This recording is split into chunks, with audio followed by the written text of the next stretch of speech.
응답 찬송 부르시겠습니다.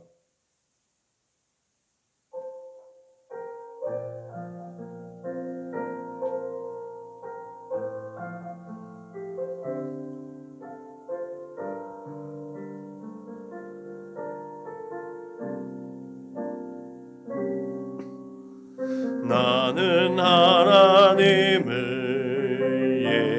예배하는 예배자입니다.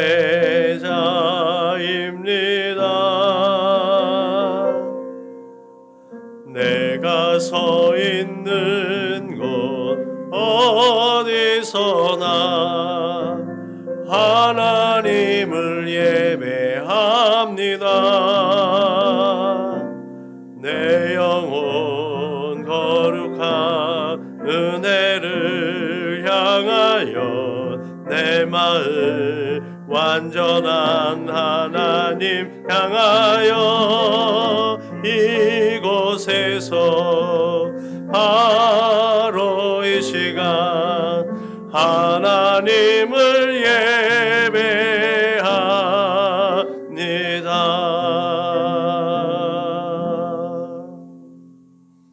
아멘.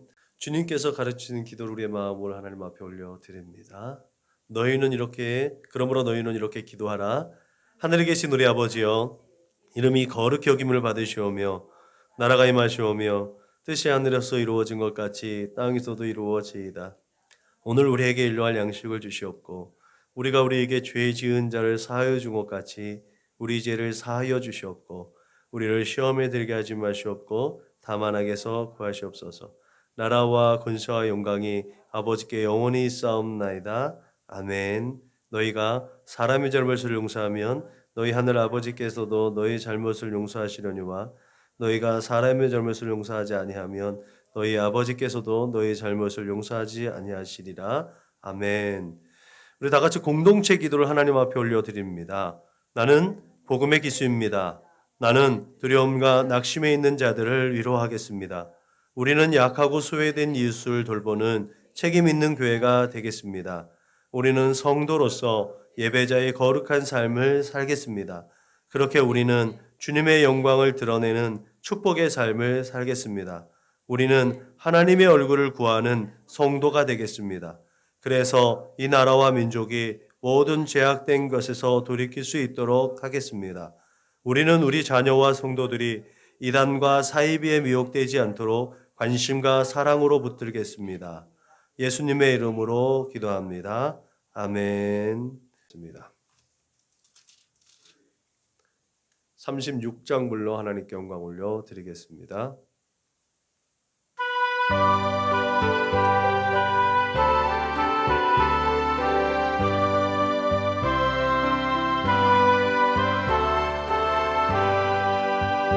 주 예수 이름 높이어 다 찬양하여라.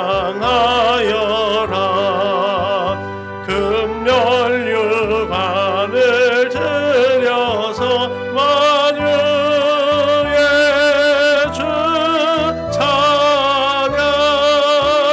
금열 육안을 들여서 만유의 주 찬양. 주 예수 당한 고난을 못 잊을 죄인나 내 귀한 몸에 바쳐서 만유의 주 찬양. 내 귀한 몸에 바쳐서 만유의 주 찬양. 이 지구 위에 거하는 온 세상 사람들 큰 크신 위엄 높여서 만유의 주 찬양. 그 크신 위엄 높여서 만유의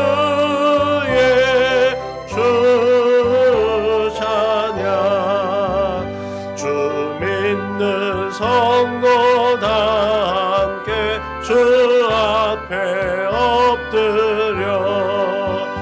무궁한 노래 불러서 만유의 주 찬양 무궁한 노래 불러서 만유의 주 찬양. 우리 이 시간에 한 주간을 돌아보며 하나님 앞에 참회의 기도를 올려드립니다. 다 같이 기도하시겠습니다. 참 좋으신 하나님 감사합니다. 우리의 모든 허물을 아시고 우리의 연약함도 아시고 그럼에도 불구하고 우리를 이 시간 하나님의 거룩한 몸된 전에 불러주시고 하나님 앞에 예배 올려드릴 수 있도록 이 큰 은혜를 허락하여 주신 것 감사합니다. 지난 날을 돌아보며 떠나보자 이 한 주간을 돌아보며 하나님의 마음을 근심케 하였던 나의 모든 죄와 허물과 연약함을 주님께 고백하기를 원하오니 주님 우리의 입술로 우리의 마음으로 우리의 생각으로 지은 모든 죄와 허물들을 용서하여 주옵소서. 주 예수 그리스도의 십자가 보혈의 능력으로 말미암아 그 모든 것을 덮어주시고 깨끗하게 하여 주셔서 하나님 앞에 진실되게 예배할 수 있도록 주님 인도하시고 축복하여 주옵소서. 마음과 뜻과 정성을 다하여 드려진 예배, 온전한 예배, 그 예배가 하나님 전에 올려드려질 수 있도록 우리의 생각과 마음을 정결하게 하여 주옵소서. 성결하게 하여 주옵소서. 성령 하나님의 인도하심과 성령 하나님의 기름 부으심을 통해서 우리의 몸이, 우리의 마음이, 우리의 생각이 깨끗하게 하여 주옵소서. 그렇게 하나님이 내가 거룩하니 너희도 거룩하라 하신 하나님의 그 말씀에 응당하여서 합당하여서 하나님 앞에 올려드려 줄 수 있도록 주님 이 예배가 하나님 앞에 올려드릴 수 있도록 주님 축복하여 주옵소서. 감사하며 거룩하신 예수님의 이름으로 기도드렸습니다. 아멘. 우리 다같이 사도신경으로 신앙을 고백합니다. 나는 전능하신 아버지 하나님 천지의 창조주를 믿습니다. 나는 그의 유일하신 아들 우리 주 예수 그리스도를 믿습니다. 그는 성령으로 잉태되어 동정녀 마리아에게서 나시고 본디오 빌라도에게 고난을 받아 십자가에 못 박혀 죽으시고 장사된 지 사흘 만에 죽은 자 가운데서 다시 살아나셨으며 하늘에 오르시어 전능하신 아버지 하나님 우편에 앉아 계시다가 거기로부터 살아있는 자와 죽은 자를 심판하러 오십니다. 나는 성령을 믿으며 거룩한 공교회와 성도의 교제와 죄를 용서받는 것과 몸의 부활과 영생을 믿습니다. 아멘. 찬송가 76장 불러 하나님께 영광 올려 드리겠습니다. 찬송가 76장 불러 하나님께 영광 올려 드리겠습니다.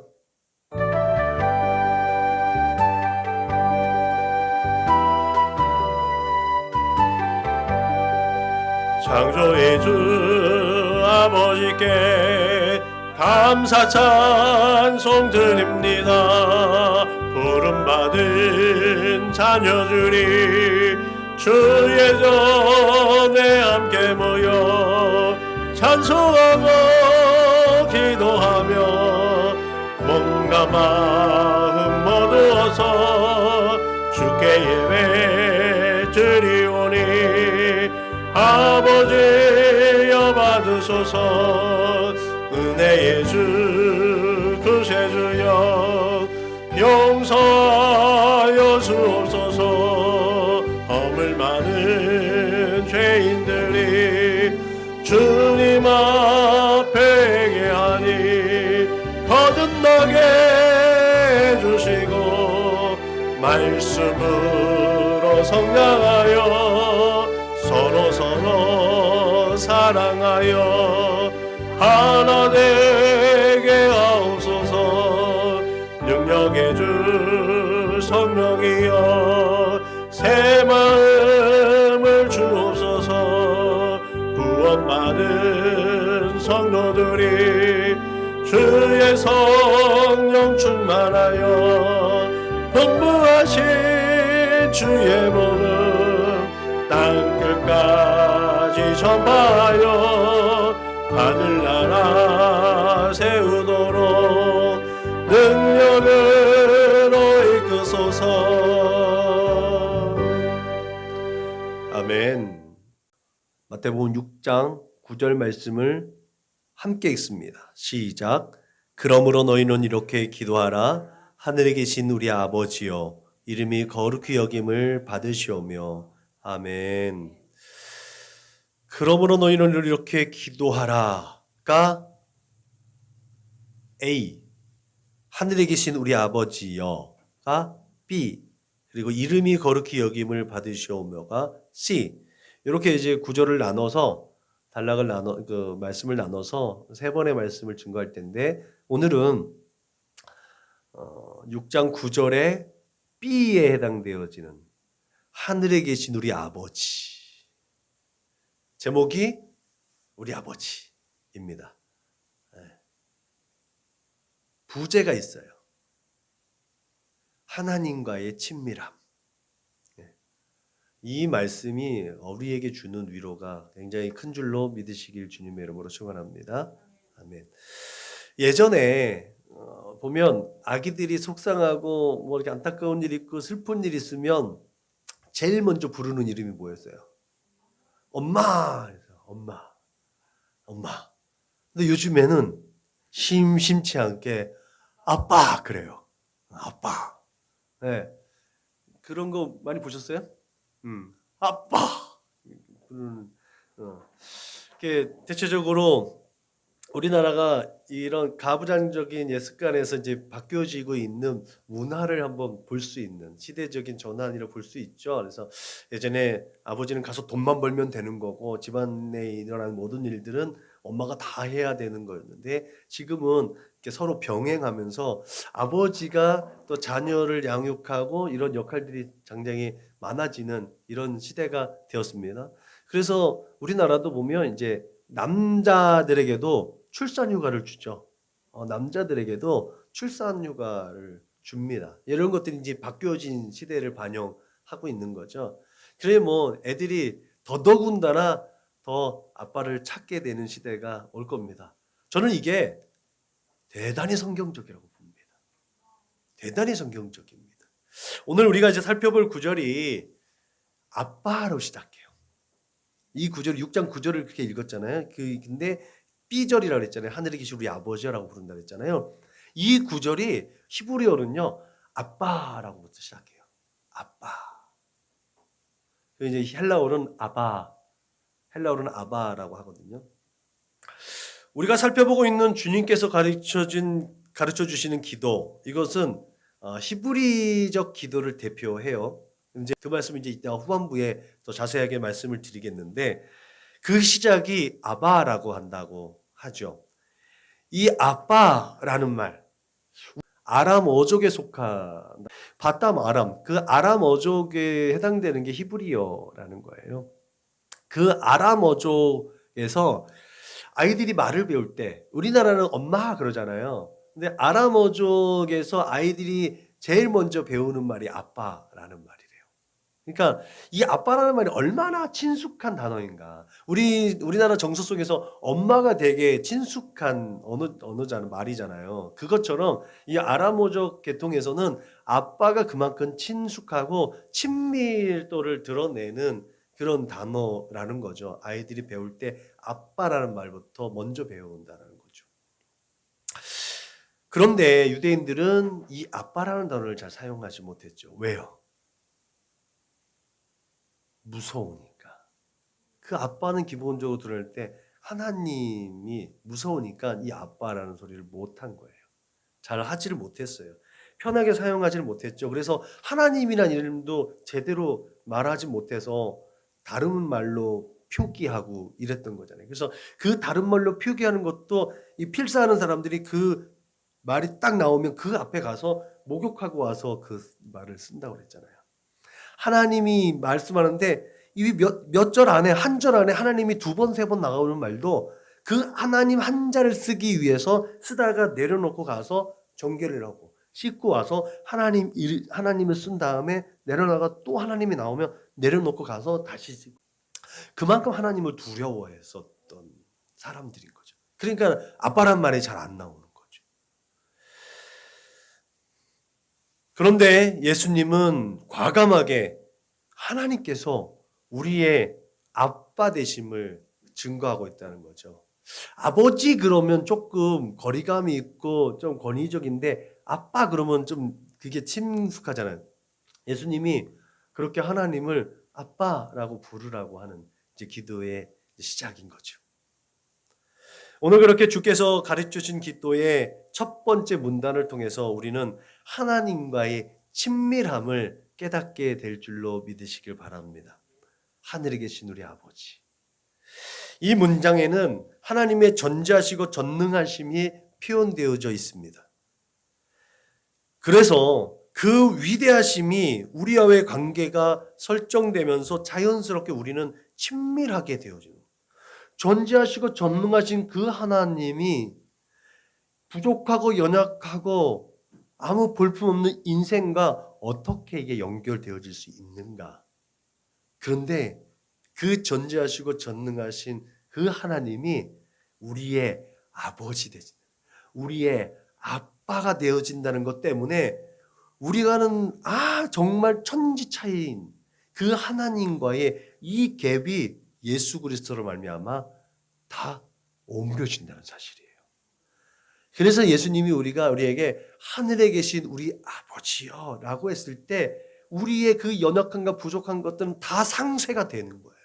우리가 하나님의 아들이 되고 하나님의 자녀가 되었을 때 전지하시고 전능하신 하나님의 그 장중 안에 있는 위대한 하나님의 사람들로 세워진다는 것이 이 안에 담겨 있는 줄로 믿으시길 바랍니다. 그렇게 완전한 하나님인 동시에 완전한 인간인 예수님, 그 예수로 말미암아 우리는 이 땅 가운데 작은 예수로 살아갈 명분을 얻게 되는 줄로 믿으시길 주님의 이름으로 축원합니다. 우리가 이 땅 가운데 아무 능력이 없고 부족하고 연약하고 넘어지기 쉬운 그런 부족하고 연약한 존재인데 작은 예수로 살아가면 하나님의 전지하심과 전능하심이 우리에게 덧입혀 준다는 거죠. 이게 뭐예요? 이게 성령의 충만함이고 이게 성령의 기름 부으심인 줄 믿으시기 바랍니다. 그래서 우리에게 성령 충만이 그만큼 중요한 거예요. 성령 하나님, 하나님의 영이시고 예수의 영이신 지혜와 지식의 영이신 하나님의 영이 부어질 때 우리는 이 땅에 하나님의 대리적 통치자로서 이 땅을 다스릴 수 있는 권세가 주어진다는 사실을 믿으시길 주님의 이름으로 축원합니다. 하늘, 이 성경이 헬라어로 우라노스라고 해요. 이 우라노스는 그냥 단순히 높은 곳이라는 개념을 가지고 있어요. 물리적으로 보면 우리가 보는 하늘을 의미합니다. 그런데 성경에서 이 하늘은 하나님께서 거하시는 곳으로도 지칭이 됩니다.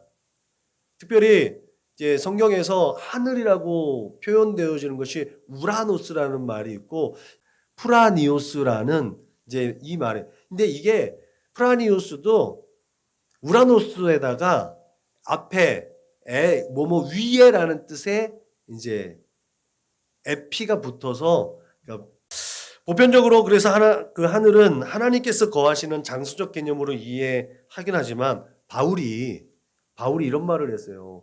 자기가 하늘 위에 하늘을 갔었다고. 14년 전에 내가 하늘 위에 하늘을 갔었는데 참 그 일을 간증을 하게 되잖아요. 이를 통해서 유대인들이 의식하고 있는 하늘의 개념이 좀 살펴볼 수가 있어요. 하늘의 개념을 살펴보는데 하늘이 세 개인가 보다. 근데 어떤 이들은 또 이제 하늘이 7개가 있다고 해요. 근데 이런 다양한 의견들이 있어요. 엄청나게 많은 도대체 heaven 하나님이 거하시는 하늘 이걸 어떻게 설명할까라고 신학자들이 대단히 굉장히 많이 연구를 하는데 다양한 의견들이 있어요. 근데 종합적으로 보편적으로 생각해 보면 첫 번째 하늘은 이제 우리가 생각하는 스카이, 이게 우리가 보는 하늘, 비행기 떠다니고 새들이 떠다니는 이 하늘이 있어요. 이게 이제 첫 번째 하늘인 거예요. 그리고 그 하늘 위에 하늘이 있죠. 예, 이게 아까 얘기했던 프라니우스. 그러니까 프라니우스라고 하는 두 번째 하늘이 있는 거예요. 이게 이제 궁창이라기도 하고 하는 이런 부분들 우리가 이제 나오는 그 궁창 너머에 이제 셋째 하늘인 헤븐이 있다라는 거예요. 그 하나님께서 거하시는 곳, 하나님의 수종도는 천사들이 거하는 곳. 이렇게 해서 그러니까 하늘이 세 단계로 이루어져 있다라는 거죠. 그렇게 유대인들은 하늘을 이제 구분을 했습니다. 근데 우리가 잘 알듯이 두 번째 하늘까지 인간이 정복을 했어요. 저 두 번째 하늘, 우주 왕복선을 만들어서 우주 시대가 열렸다고 그러잖아요. 근데 셋째 하늘을 우리가 갈 수 있는 방법이 없잖아요. 유일한 방법이 뭐예요? 셋째 하늘을 갈 수 있는 유일한 방법은 꿈과 환상으로 가는 모험의 나라가 아니에요. 셋째 하늘은 예수의 피로. 예수의 피로 가는 거예요. 그 셋째 하늘은 예수의 피가 있는 사람에게 주어진 하늘이라는 거죠. 하나님과 천사와 예수 그리스도의 거룩하신 그 보혈에 힘입은 자들이 거하는 곳. 그게 바로 셋째 하늘이에요. 하나님이 거기에 계시다는 거죠. 여러분, 그렇게 하나님께서 우리의 모든 것들을 다 지켜보고 계신 그 하늘, 하나님은 분명하게 그 하늘 위에 계시다라는 이 명제가 오늘 예수님께서 우리에게 가르치는 기도에 확실하게 명시되어져 있다는 사실을 기억하시길 바랍니다. 예수님은 하늘에 계신 하나님께서 그 누구도 그 무엇도 범접할 수 없는 분이라는 사실, 그게 신성이라는 거예요. 우리가 이 땅에서 살면 무엇을 신성시했다, 무엇을 신성시했다는데 그 누구도 범접할 수 없는 그곳에 계시다라는 거예요. 그렇게 하나님의 신성한 것들을 분명하게 기록하고 있으면서 그 하나님이 바로 우리의 아버지 되심을 증언하고 있는 줄로 믿으시길 주님의 이름으로 축원합니다. 하나님께서 하늘에 계시다라는 이 표현을 통해서 하나님의 뜻을 이루기 위해서 하나님의 형상과 모양대로 지음을 받은 우리 인생이 이곳에 있는 이유, 하나님의 그 권세, 하나님의 그 위엄, 이 모든 것들을 위임받아서 이 땅을 대리적으로 통치하고 있다는 사실. 그래서 우리에게 이 땅을 다스리라고 하신 이유가 있어요. 하나님께서 만드신 이 세계를 우리가 다스릴 의무가 있다는 것이죠. 그 다스림은 그냥 억압하는 것이 아니라 보존하고 개발하고 아름답게 가꾸는 일이 포함되어져 있는 다스림이라는 사실을 분명히 기억해야 될 줄로 믿습니다. 그래서 솔로몬이 이렇게 얘기하죠. 주는 계신 곳 하늘에서 그들의 기도와 간구를 들으시고 그들의 일을 돌아보시오며 주께 범죄한 백성을 용서하시며 주께 범한 그 모든 허물을 사하시고 그들을 사로잡아 간 자 앞에서 그들로 불쌍히 여김을 얻게 하사 그 사람들로 그들을 불쌍히 여기게 하옵소서. 여러분, 솔로몬이 성전을 봉헌하면서 거듭해서 말하고 있는 내용이 있어요. 그게 뭐냐면 하늘에서 들으시고, 하나님께서 들으시고 였습니다. 앞으로 그 인생들이, 하나님의 백성이라고 일컬음을 받는 그 인생들이 계속해서 하나님을 배반하고 배신하고 그렇게 부족함과 연약함에 대한 그 인생들을 하나님께서 보시고 고쳐달라고 하는 간구, 그 기도가 이 솔로몬의 기도 안에 담겨져 있습니다. 이처럼 하나님은 하늘에 계신다라는 유대인의 세계관을 볼 때에 예수님이 가르쳐 주신 기도는요, 그냥 허황된 게 아니에요. 그들이 가지고 있던 바로 실제인 거예요. 그 실제였고요. 그러면서 당연히 합리적인 기도가 됩니다. 그들이 기다렸던 건 하나님의 메시아를 기다리는 거잖아요. 그 하나님이 그들의 실제 가운데 등장하는 것을 기대하고 있다는 거죠. 이게 허황된 게 아니라는 거죠. 그것을 마태가 너희들이 그렇게 기다리는 그 메시아, 하나님의 아들, 하나님의 영, 그것이 바로 예수라는 것을 우리에게 소개하고 있다는 사실이죠. 그 예수님께서 오늘 우리에게 그것이 그냥 그저 바라는 것만은 아니다, 실제적으로 너희에게 이루어질 분명한 현재다라는 것을 증언하고 있다는 사실을 기억하시기 바랍니다. 그래서 우리가 하늘에 계신 우리의 아버지, 하늘에 계신 하나님이라고 계속해서 살펴볼 때 분명히 인식해야 될, 다른 건 다 잊어버려도 분명한 거 하나를 잊어버리면 안 되는 거죠. 그게 뭐다? 하나님께서 우리 인생을 지켜보고 계신다. 시인이 이렇게 말합니다. 여호와께서는 그의 성전에 계시고 여호와의 보좌는 하늘에 있으며 그의 눈이 인생을 통촉하시고 그의 안목이 그들을 감찰하시는도다. 하나님이 이곳에 계심을 믿으십니까? 네. 하나님이 하늘에 계시는데 하나님께서 이곳에 계시다는 거예요. 이것이 하나님의 무소부재하심. 그 신학적인 이름이잖아요. 하나님이 하늘에 계신데 지금 이곳에 계시다. 그렇게 하나님은 인생의 마음과 그 모든 생각을 감찰하고 계신 줄로 믿습니다. 그리고 그 감찰하신 대로 선악간에 판단하시고 선악간에 심판하는 줄로 믿습니다. 그렇기 때문에 하나님께서 하늘에 계시다는 믿음은, 이 고백은 하나님께서 우리의 인생을 돌보시는 은혜와 복을 더해서 날마다 우리의 삶을 기름지게 하시고 복되게 하시는 하나님, 참 좋으신 하나님이라는 것을 고백하는 것입니다. 동시에 우리의 인생을 살피면서 공평하게, 의로, 공의와 정의로 공평하게 그 기준을 나누셔서 의롭고 악한 것에 대해서 분명한 기준을 가지고 심판하신다라는, 전도서에서 말하고 있는 메멘토 모리, 너희가 죽음을 기억하라, 너희가 하나님 앞에 서는 날을 기억하라 라는 것을 우리에게 분명하게 말하고 있는 것이 하늘에 계신 우리 아버지, 그 아버지가 우리의 삶을 주관해 주시고 우리의 기도의 대상이 된다는 것을 분명하게 말하고 있는 거죠. 그 우리의 기도를 들으시고 우리의 기도를 응답해 주실 그 분이 너의 기도가 정당한지 아닌지를 판단하시고 너의 삶의 행동이 옳은지 그른지를 판단하시는 분이다. 너가 기도하는 것이 정당한지, 너의 행동이 옳은 것이 반드시 구별하라는 것이 이 안에 기록되어 담겨져 있다는 사실을 기억하시길 주님의 이름으로 부탁을 드립니다. 그렇기 때문에 우리가 기도할 때요, 하나님 앞에서 하는 거예요. 내 억울함, 내 어떤 카타르시스를 위해서 기도하는 것이 아니라는 것이 여기에서 증명되어지는 거죠. 지난주에 말씀드렸죠. 우리가 당연히 하나님 앞에 기복을 하는 거예요. 복을 기원하는 거예요. 그 복을 기원하는 것이 무엇을 근거로 하는지 오늘 우리에게 분명하게 증언하고 있는 줄로 믿습니다. 그래서 우리가 그렇게 하나님으로서 인정하고 내 삶을 주관하시고 내 삶 가운데 은혜와 복으로 충만하게 하신다는 그 믿음의 고백을 통해서 이 자리에서 하나님을 바라보고 하나님의 얼굴을 구하는 줄로 믿습니다.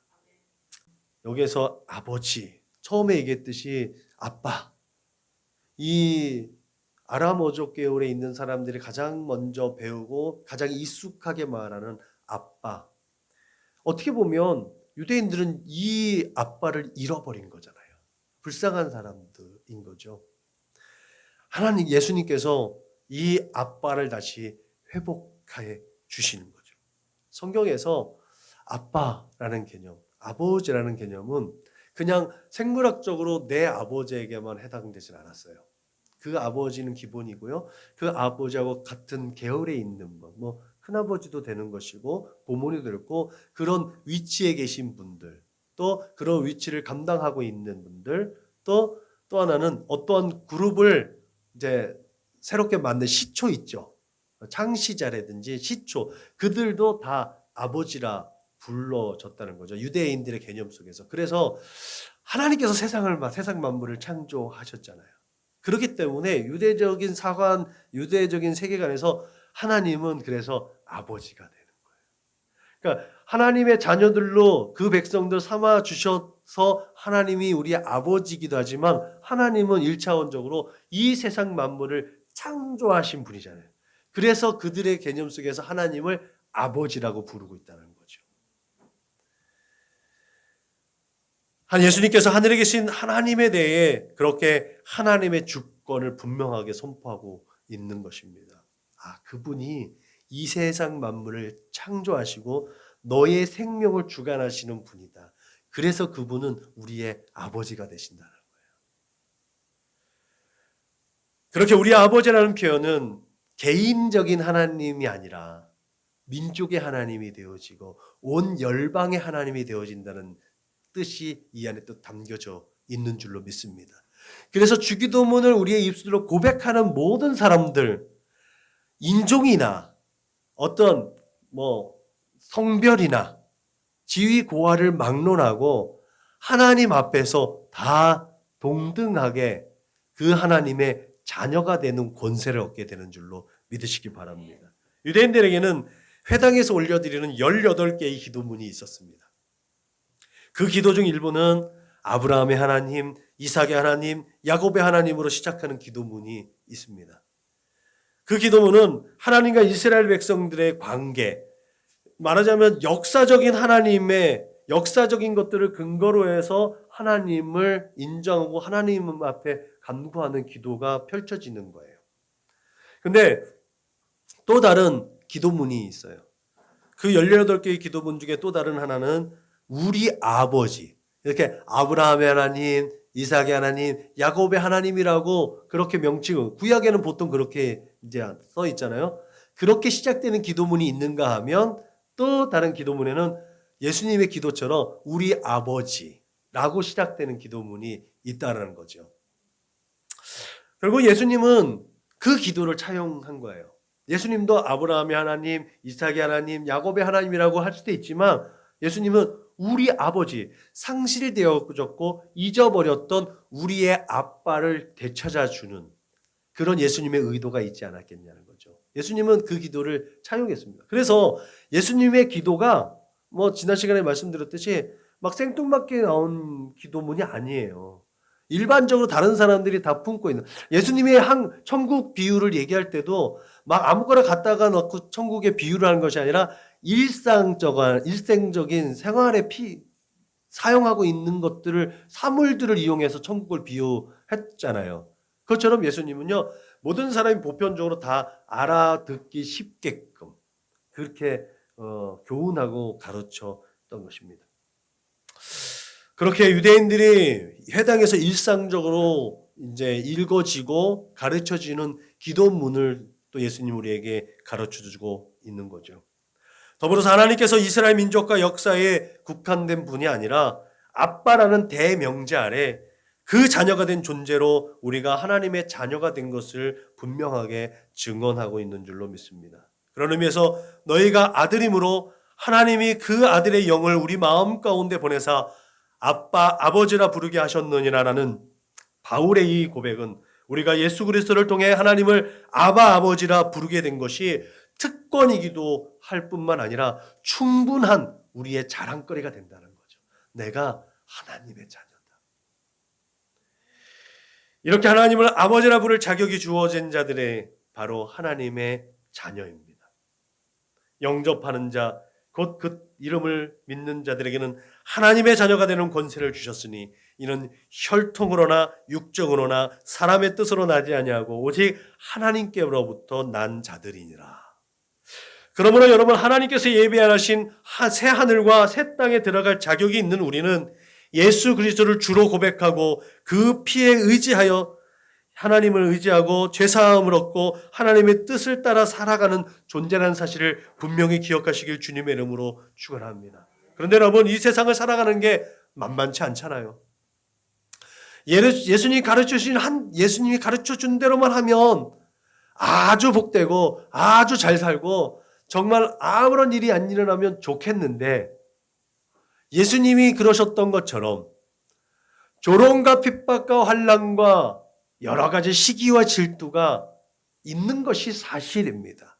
여기에 더해져서 우리가 예수님 가르침대로 살지 않기 때문에, 좀 더 그렇게 어정쩡하게 살기 때문에 당하는 거부감들이 더해졌다는 사실을 기억하시길 주님의 이름으로 부탁을 드립니다. 요즘 시대에 코로나 이후에 우리 한국교회 어떤 방향으로 나갈 것인가 많은 사람들이 많이 얘기합니다. 목회자들이 교회를 어떻게 이끌어 나갈 것인가라고 고민하고 갈등하고 동분서주합니다.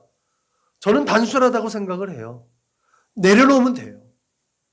자꾸 있으려고 하니까 교회가 코로나 이후에 더 혐오시설로 사람들한테 여겨지는 거죠.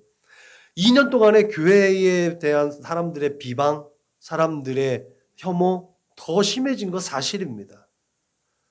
거기에서 우리가 할 수 있는 게 뭐가 있겠어요? 결국은 하나님께서 이스라엘 백성들을 광야길에 내놓으신 이유가 뭐예요? 너희를 낮추는 거거든요. 결국 이 코로나 사태가 우리가 광야 시대를 걷는다고 생각하면 낮추는 수밖에 없습니다. 겸손할 수밖에 없는 거예요. 나 자신을 내려놓을 수밖에 없는 거예요. 그렇게 우리의 잘못을 인정하고 세상의 마음을 오픈하고 우리의 삶을 드러내 보일 수 있어야 될 줄로 믿으시길 주님의 이름으로 축원합니다. 그때 우리가 이기는 거예요. 예수 그리스도를 말미암아 예수님께서 그 하나님의 권세를 허락하여 주셔서 우리가 새 하늘과 새 땅을 얻을 능력과 권세를 얻었잖아요. 명분을 얻었잖아요.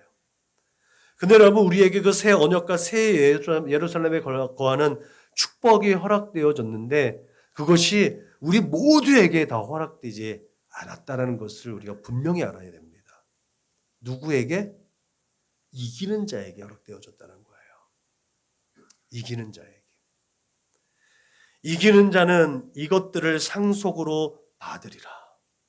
나는 그의 하나님이 되고 그는 내 아들이 되리라. 여러분, 이 위대한 능력과 축복은 오직 주 예수 그리스도의 영이신 성령께서 증언하는 내용입니다. 너희는 다시 무서워하는 종의 영을 받지 아니하고 양자의 영을 받았으므로 우리가 아빠 아버지라 부르짖느니라. 성령이 친히 우리의 영과 더불어 우리가 하나님의 자녀인 것을 증언하는. 성령께서 하나님 앞에, 예수께서 하나님 우편에서 쟤는 하나님 당신의 자녀입니다. 그렇게 하나님께서 증언해 줄 수 있는, 예수께서 증언하시고 성령께서 증언하실 삶을 우리가 이 땅 가운데서 살아내야 되는 거예요. 예수께서 피값 주고 사셨는데 예수님께 부끄러우실 만한 우리의 인생이라면 예수님이 하나님 그래도 제 안에는 십자가의 보혈이 흐르긴 흘러요 라고 얘기한다고 생각해 보세요. 얼마나 찜찜해요. 그렇죠? 근데 예수님께서 또 성령께서 하나님께 쟤는 정말 하나님의 자녀입니다 라고 하는 삶을 사는 그 인생들을 볼 때 얼마나 마음이 시원하겠습니까? 그게 정말 하나님을 아빠, 아버지로 부를 수 있는 우리의 특권이고 우리의 삶, 우리가 살아가야 삶의 의무인 줄로 믿으시길 주님의 이름으로 축원합니다. 그러므로 우리가 하나님 아버지라고 고백할 때마다 우리 주 예수 그리스도를 통해 새로운 언약을 맺어주신 하나님과의 관계가 계속해서 회복되어지는 줄로 믿습니다. 예수님께서 아빠를 상실했던 그들에게 다시 아빠의 그 고백을 할 수 있도록 회복하신 것처럼 우리가 하나님 아버지라고 고백할 때마다 우리는 하나님과의 관계가 계속해서 갱신되어지고 친밀해지고 회복되어지는 줄로 믿습니다. 그런 확신 가운데 우리는 새 하늘과 새 땅이 예비되어져 있고 그것을 확실하게 소유할 수 있는 권리가 있는 그런 기도와 간구를 하나님 앞에 올려드릴 수 있는 줄로 믿습니다. 그렇게 간절히 사모하며 기도할 때 우리의 육체의 질병의 문제, 정신적인 문제, 어떤 스트레스, 영적인 문제까지도 다 완전하게 해결될 줄로 믿으시길 주님의 이름으로 축원합니다. 그 모든 것들이 해결된 것이 바로 하나님의 나라인 줄로 믿으시길 주님의 이름으로 축원합니다. 그 하나님의 나라를 앞당겨 사는 인생이 바로 우리입니다. 그렇게 하늘에 계신 우리 아버지는 두려움의 대상이자 친밀한 대상으로서 하나님에 대한 예수님의 교훈입니다. 그렇기 때문에 주기도문은 공동기도문이 됩니다. 공동체가 함께 기도할 때 빛이 나는 것입니다. 김세훈 박사는 이렇게 그 주기도문에 대해서 정의를 내렸죠. 예수 그리스도가 하나님 나라를 선포하며 새롭게 창조하고 구성하는 하나님의 백성의 공동체의 신앙과 이상과 소망을 가장 잘 담아 표현하는 기도로서 하나님의 백성의 공동체의 정체성을 가장 잘 나타내는 그런 기도다. 그렇게 주님께서 가르쳐진 기도는 예수님의 비전 선언문이듯이 하나님 나라를 소망하고 그것을 향해 힘차게 달려나가는 성도된 우리의 비전 선언문인 줄 믿습니다. 이렇게 주님께서 가르쳐진 기도는 그냥 암송하는 단계를 넘어서서 우리의 신앙을 점검하고 우리의 신앙이 보다 더 성장할 수 있는 양분이 가득한 비료라는 사실을 기억하시길 주님의 이름으로 축원합니다. 그렇게 우리의 입술로 기도 어려운 거 아니잖아요. 주님께서 가르치는 기도를 무시로 기도하면서 하나님을 고백하는 것, 그게 기도예요. 그렇게 기도함으로 하나님의 나라와 하나님의 의를 구하는 인생이기 때문에 플러스 알파 하나님께서 늘 더하여 주시는 인생이 바로 우리의 삶인 줄로 믿으시길 주님의 이름으로 축원합니다. 찬송 기도하시겠습니다.